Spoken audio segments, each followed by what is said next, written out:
As I mentioned, this is an online course, so I want to give you some tips and pointers for online courses. I've been teaching online classes for the past 6 years, so I have a lot of experience in that area.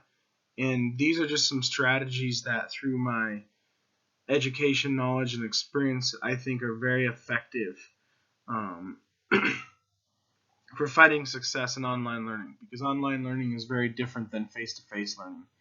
Manage your time well is the first tip here. That may seem obvious, and that's certainly true of face-to-face courses as well.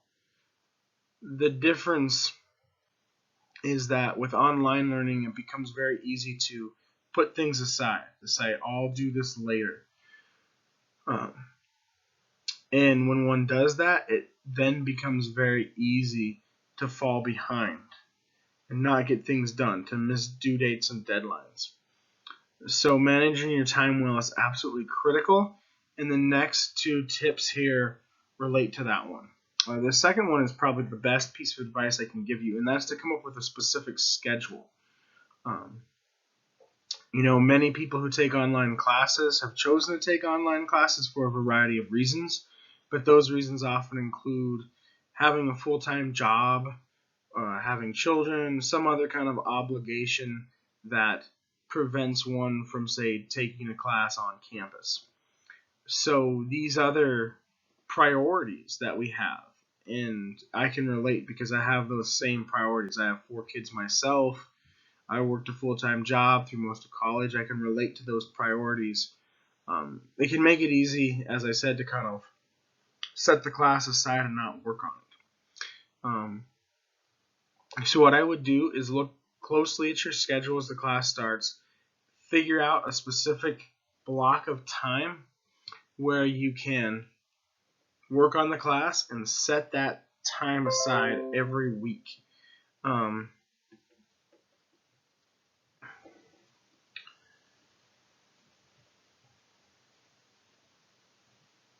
The way the class is designed, being a 5-credit course, the way it's set up by the university expects you to spend about 15 hours a week working on the course. I know that's quite a bit of time. My expectation is closer to 5 hours per week, between reading, listening to the lectures, and then doing the discussion board questions. So, figure out a few times where you can set aside a few hours to work on the class, and I think that'd be the best approach of any of these tips. Finally, stay up on due dates and reading assignments. Canvas makes it easy to keep track of these things, but have the Canvas app on your phone, have the syllabus open constantly so you can be checking those dates, making sure you don't miss any dates. And if you have an opportunity to work ahead, do that. It'll be very beneficial to you. So these are some strategies for success with online learning. Now I have some specific strategies for this class. Those previous strategies could apply to any online class. These ones here are unique to Humanities 211. Read carefully is the first one. I think students going into the university environment don't always know exactly how to read a text critically, because there are different ways to read, and we read different types of text differently. So for reading classic literature with an eye to critical interpretation, which is the goal of this class, read very carefully. Reread passages that are confusing. If you glaze over a page or your mind zones out while you're reading, I know because it happens to me too, the temptation is to just move forward and continue the reading, but I would say reread those passages. Anything you think you miss, reread that part. Our textbook has great footnotes. These texts are from a variety of cultures and time periods that are very different from our own, so the footnotes can really help give you some of that historical and cultural context that you may be missing. So be sure to read the footnotes. Also, take notes as you read. Many studies as well as my personal experience, show that writing something down helps us remember it better than just reading it. So as you read, take copious notes in the margins. Paraphrase the works in your own words, since the language may sometimes be confusing. Really mark up your textbook, taking as many notes as you can. That'll help you better retain what you read. So when I say the reading should take 4 to 5 hours a week, as I said on the previous slide, I don't mean just reading it straight through. I'm thinking of doing these things: rereading, reading the footnotes, taking notes. All of that should go into that time. Along the lines of writing something down helps us remember it better than just reading it. Each week I'm going to post on Canvas reading questions. These are guiding questions that I think would be helpful for you to have in your mind, in the back of your head, before you start reading the literary text. So I'll post those at the start of each week, and think about them, maybe make notes in relation to those questions as you read. The same principles we just talked about with reading can also be applied to the lectures. Don't just watch a lecture and be doing something else while you're watching it. Focus, pause it, take notes. There'll be questions on the screen. Try to answer those. I'll talk about that more as we go through the actual literature later in this lesson. I'll kind of key you into the moments when it would make sense to pause and take notes or answer questions. But always take notes when watching the lectures for an online class, and pause them, rewind them if you miss something or don't understand it. Just like rereading a passage, your eyes glaze over. Here's the structure of the course. These are the 3 things you need to do each week. Do the reading, watch the lecture, answer the question, respond to a classmate. Remember that you need to respond to a classmate in order to get full credit for the discussion board questions. So you need to have at least 2 posts total. And you're, of course, encouraged and welcome to have more than that and respond to multiple classmates, but you're not required to do so. And so those are the 3 steps that you should follow in order to have success on each lesson. A little bit more detail on the discussion board posts and what my expectation is there. They make up a substantial part of your grade, 40% of your grade, which is quite a bit. When I teach this class face-to-face, attendance and participation counts for 40% of the grade. So that translates to the discussion board posts here. The discussion board posts take the place of participating in the classroom. If we were meeting in a classroom, we'd be having discussions in class every day, and you'd be expected to engage thoroughly in those discussions. So this discussion board here online is taking the place of that, which means I expect really high quality, thorough posts, not just quick, brief, simple posts. And that's why I have these guidelines you see here. So the initial response to the question about the literature should be a minimum of 250 words. And all of these questions ask you to take a stance, to give your opinion, make an argument, give an interpretation of the literature. So don't use plot summary. Don't just kind of summarize what happens.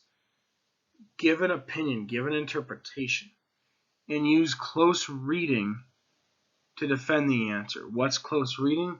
Close reading is where you look at not the plot or the events of a literary text, but the actual language of the text.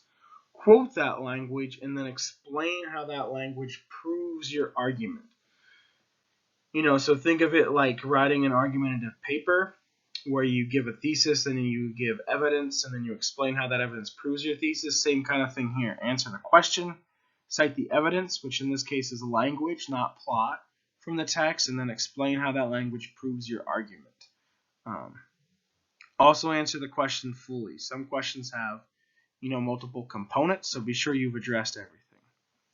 Responses to classmates don't have to be as thorough, but they need to be significant. So 150 words is the minimum, and then they need to advance the discussion in some way. That's the criterion I use to determine what I consider a substantive post a response to a classmate that meets the minimum requirements. So don't just say great post or good job or I like what you say. Pose a question, complicate the discussion in some way, advance the discussion. Just as if we were in a classroom and I called on a student and you liked what that student said, but you thought of a way to kind of add on to what they said, and so then you raised your hand in turn. Think of it that way. In class, if you were in a classroom and someone responded to one of my questions, you wouldn't raise your hand to say, great comment, I really like that comment. You'd only raise your hand if you knew you could kind of build on what they said. So same policy here.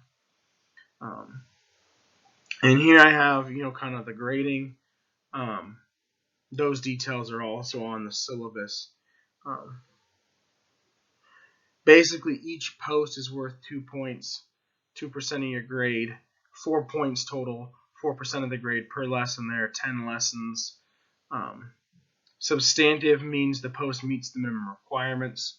1 point or half credit means it falls below those, and then 0 points if it's just really below the requirements, or obviously if you didn't do the assignment or didn't do it on time. Okay, so that covers all of the basics for the class. Now I'd like to talk about my teaching philosophy and learning model. A lot of professors don't necessarily give students their teaching philosophy up front, but every professor has some kind of philosophy underpinning their teaching, the impetus behind their teaching.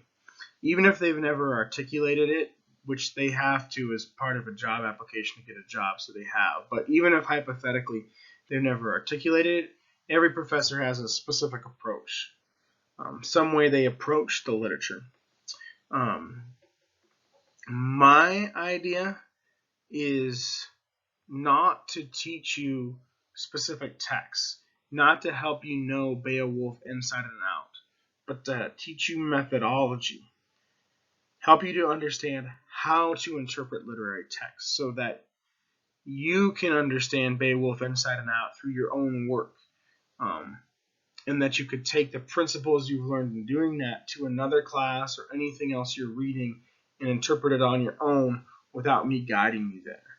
That's the goal for the class.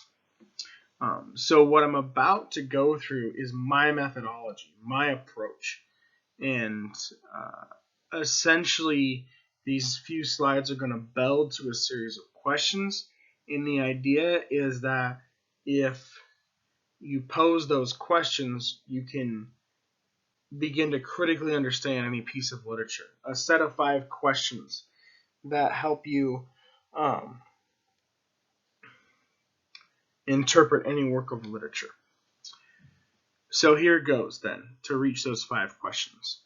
The guiding principle of my teaching philosophy is that culture influences literature, while literature simultaneously influences culture.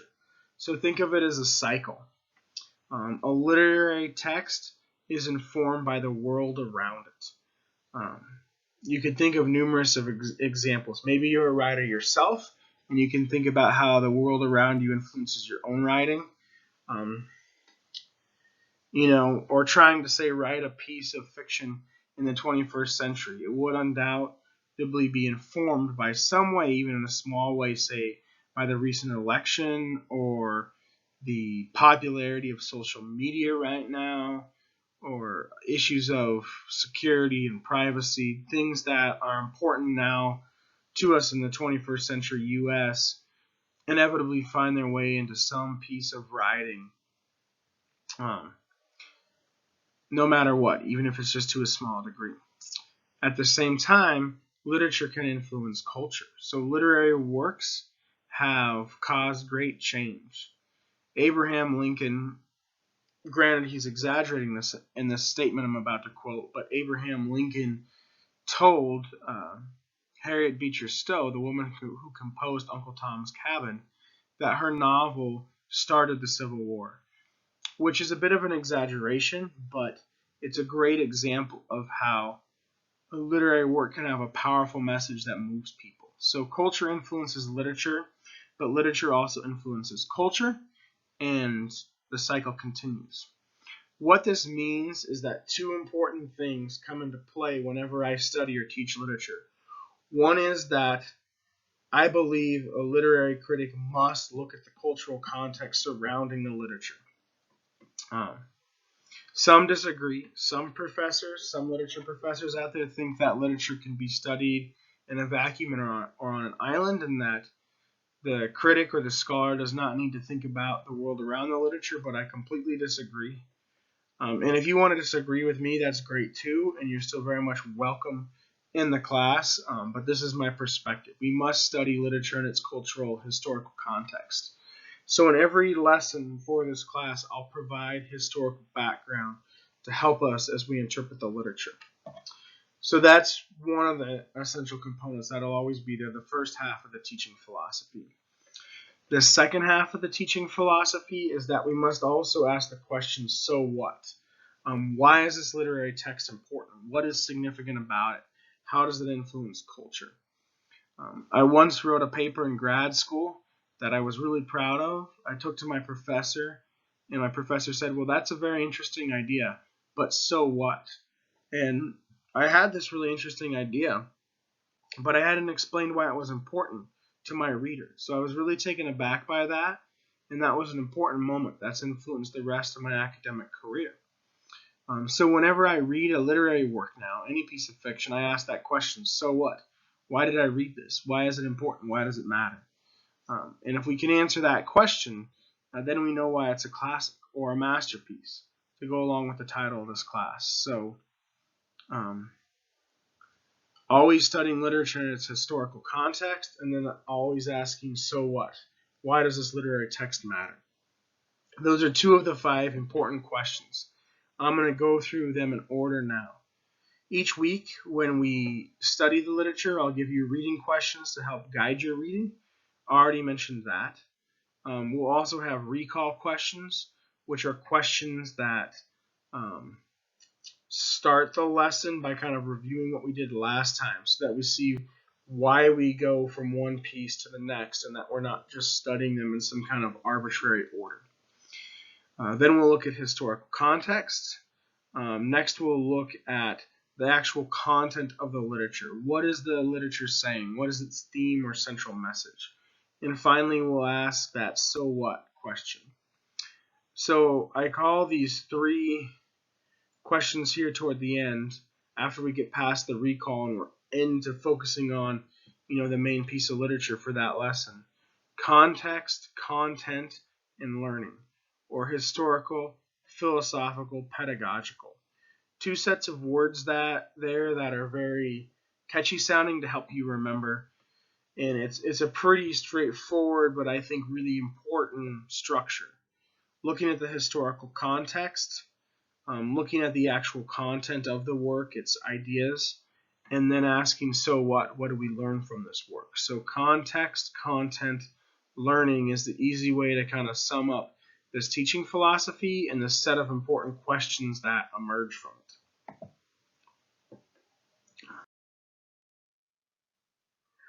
it. Here are the questions themselves kind of in more detail, what the actual question would read like.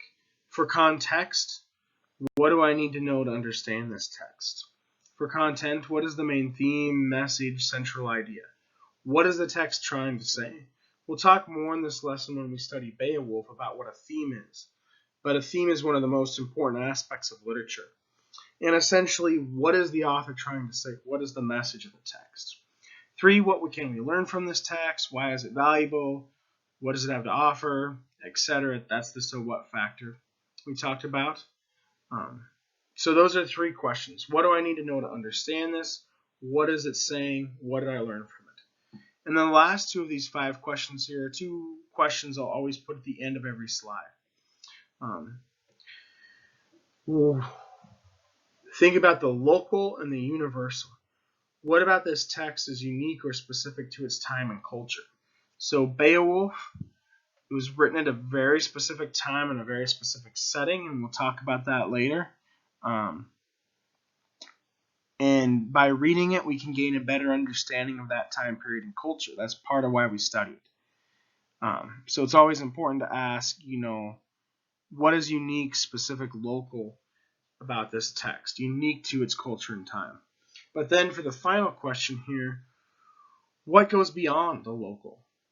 A text like Beowulf is a classic or a masterpiece, so it must transcend that unique, specific culture and time. It must have some kind of universal theme or message that readers from all generations, all times and cultures can relate to. So, what is unique or specific to the time and culture? What goes beyond that? What is universally appealing? And again, you can see in parentheses there how those last two questions relate to the overall teaching philosophy and its cyclical nature. So here are the 5 questions. I'll sum it up real quickly for you. If you pose these questions to any literary text, you can begin critically interpreting it. What do I need to know to understand it? What is it saying? What do I learn from it?